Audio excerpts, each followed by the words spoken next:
tražila.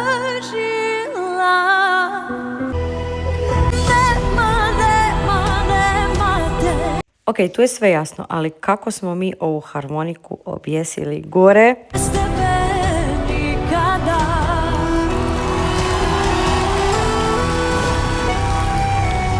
Realizacija cijelog ovog nastupa je bila nešto najteže i najstresnije što sam ja doživjela. Dakle, gore stoje dvije osobe i to dva profesionalna alpinista koji su dali sve od sebe da ovo bude izvedivo na način na koji sam ja to zamislila. A tu je puno više komplikacije nego što možete zamisliti. Kužim. Ja sam baš njemu jučer rekla, bolje mi je da mi dođe niže harmonika nek šta treba nego više. Jer ja sam se jučer u jednom trenutku je bila niže, ja sam doslovno napravila ovo. Sad ću vam objasniti. Dakle, ove male dvije žičice koje jedva vidite, oni su to danima tražili da bi uopće vidjeli koje su to najtanje i najprozirnije žičice koje se neće vidjeti, a opet koje će držati tu težinu harmonike. I našli su, ali je problem tog materijala, ako bi ja i malo povukla harmoniku prema dolje, on bi se razvukao i svakom mojom ponovnom izvedbom harmonika bi došla na neko drugo mjesto, na neku drugu visinu. A imajte na umu da smo mi ovaj nastup koji gledate isprobali jedno 15 puta prije nego što ste ga vi vidjeli na televiziji i mi nismo mogli biti sigurni da će harmonika doći točno na to mjesto na koje treba. I zato je ta cijela priča oko harmonike bila stresna. Dakle, sve moglo poći po krivu u bilo kojem trenutku. A također imajte na umu da su ta dva čovjeka sve to radili ručno. Dakle, jedno 15-20 puta su oni prošli istu stvar i proživljavali ko zna što gore. Rađe da smo niže, a To. već i pula se za Da. to malo, Da. nego da ti višli pa da ti moraš povući prema. To.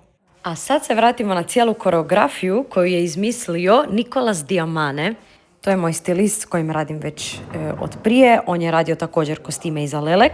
Nakon što sam ja njemu poslala pjesmu Nemate da čuje i da može krenuti raditi na outfitu, on je mene iznenadio svojom reakcijom i poslao mi je cijeli koncept nastupa i cijelu svoju viziju koja je išla ovako. Znači ovako, scena započinje da ti ležiš na klaviru koji je na sceni.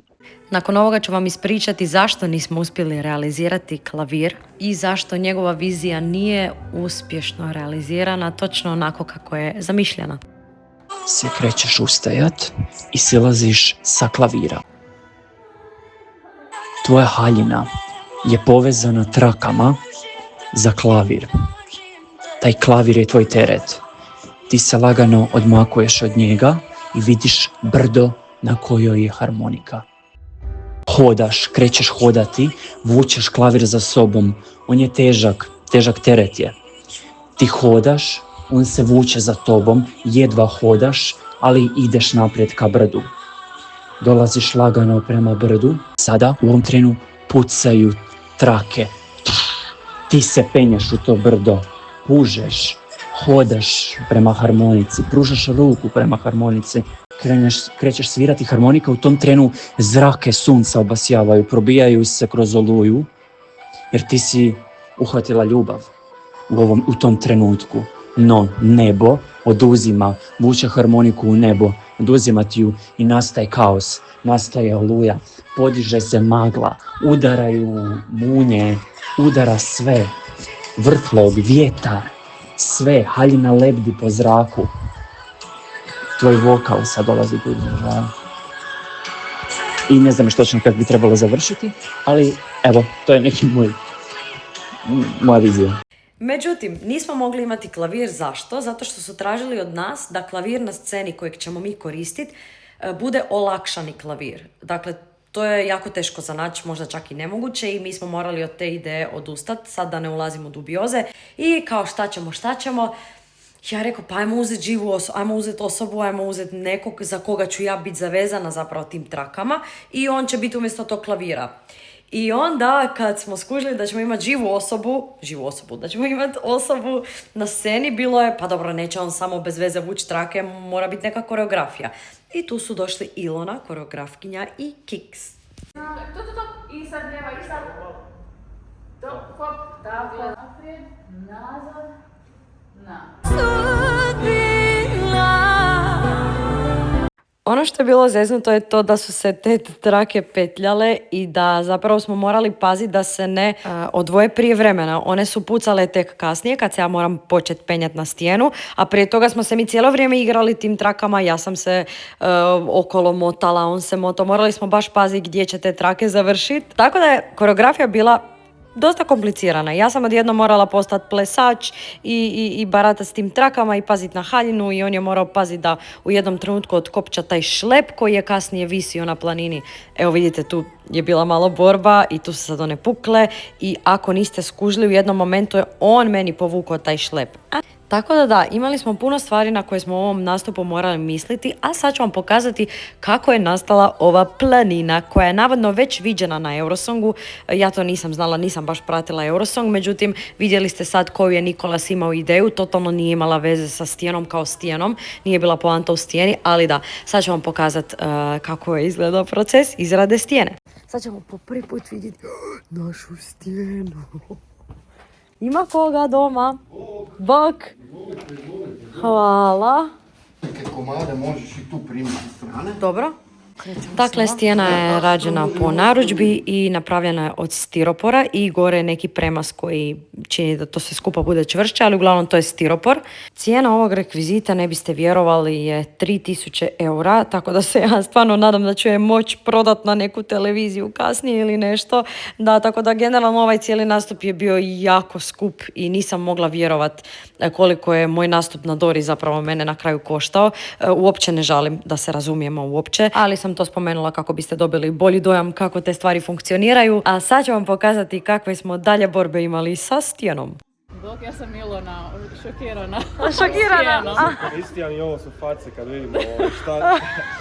Da, rekvizit je tu. Pozdravljam ovim putem Marka Janjića i njegovu vučnu službu Big Boys. Da, trebala nam je vučna služba da bismo ovu stijenu prenosili. Evo sad je nosimo na probu, prvi put želimo probati sa stijenom. Dakle, mi do zadnjeg časa uopće nismo isprobali tu stijenu i ja do prve službene probe na HRT-u neću ni znat kako se penjat po tome u sklopu cijele koreografije. Da, sad je to problem. Mislim da neće to fizički ići. I mislili smo to sad probat na probi, međutim shvatili smo da stijena ne ide kroz vrata. Najmanji dio je ušao jedva, ok. Ovo cvijeće, to je sad trebamo će se lijepiti dolje u jednom prostoru. Duboki čučan, samo niže. Dalje, ne stisni ovaj crni iza. Za konačni izgled stijene je zaslužan naravno opet Nikolas, tu su i Martina i Buga i znači svi su sudjelovali da ova stijena na kraju izgleda onako kako ste vidjeli na sceni. Obožavam. Evo, i došla je uspješno. Dario je, kaj si ti zapravo? Stage manager? Stage direktor. A, koja je razlika? Ali samo se drugačije kaže. Menadžer zvuči još bolje, tako da stage manager. Okay. Dario je realizirao sve naše fix ideje i još ih malo poboljšao i napravio da bude izvedivo. To kaj smo mi zamislili. Mislim da se to ja sjajno. A joj, ako ste mislili da je to sve od komplikacija, ne, ja također imam, pazi sad ovo, jako malu glavu, jako male uši i ja sam u ovom slučaju morala imati naglavni mikrofon plus slušalice. Dakle, to su vam dva ona uređaja mala koja moraju biti iza na meni. Sad mi gledamo di ćemo to staviti, da meni to ne smeta dok plešem i da to ne smeta da kiks, znači plesač može otkopčat meni šlep i da se snađe među tim trakama koje su zašivene za moju haljinu, plus da se i ja snađem da mogu dohvatiti te trake, a u sve to oko mene vire neke tanke žičice, znači i od slušalica i od mikrofona, tako da je to bila još jedna otežavajuća okolnost, ali nema veze, samo kažem, ja imam jako mala uha i morali su mi sve to još dodatno zalijepiti na moju glavu i to bi bio jedan mali dodatni stres na svakoj toj probi koju smo imali, a imali smo ih stvarno puno, jer ja sam u svakom trenutku mislila da će meni ispasti ili slušalice ili mikrofon, a moram plesat, moram hvatat trake, moram mahat glavom, tako da. Ali ovim putem želim pohvaliti, to jest zahvaliti se cijeloj ekipi iz HRT-a, toncima, znači svima tamo, zaštitarima, tetama koje čiste, svima, toliko su ljubazni, toliko su dragi. Ja ću ovu Doru toliko pamtiti, predivni ljudi, znači ajme, hvala na svemu i fakat jedva čekam iduću godinu, evo stvarno. Dođi, peso! Bože pomozi.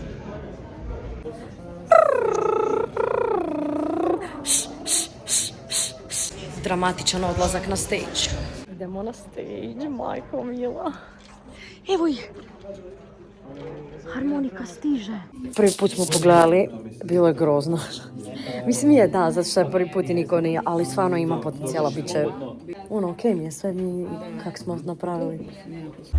Ma nema ga je, nema teme. I nakon svega što ste vidjeli u ovom vlogu, prošli smo u finale. Znači, ovaj tim, ovi ljudi, cijeli ovaj proces, vjerujte mi da nema ništa što to može kupiti i nema te pobjede i tog velikog cilja koji može zamijeniti sreću cijelog ovog procesa.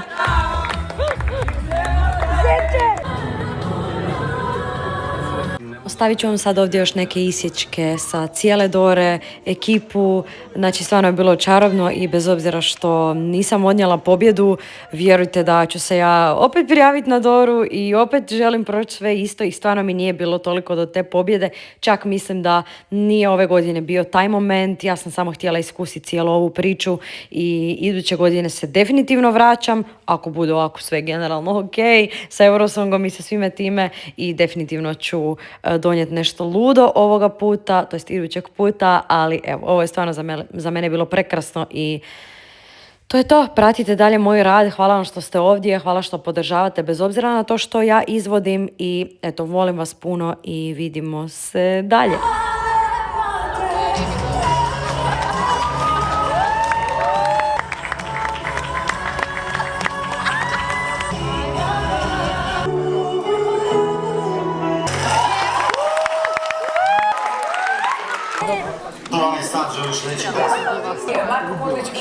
Bura, znači skoro sjebo trake, ono, ali dobro, niko nije vidio.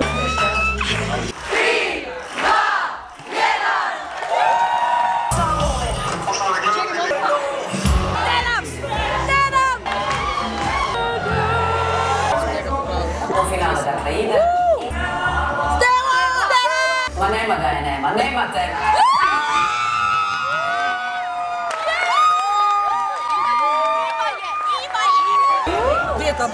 Živa, dobro je.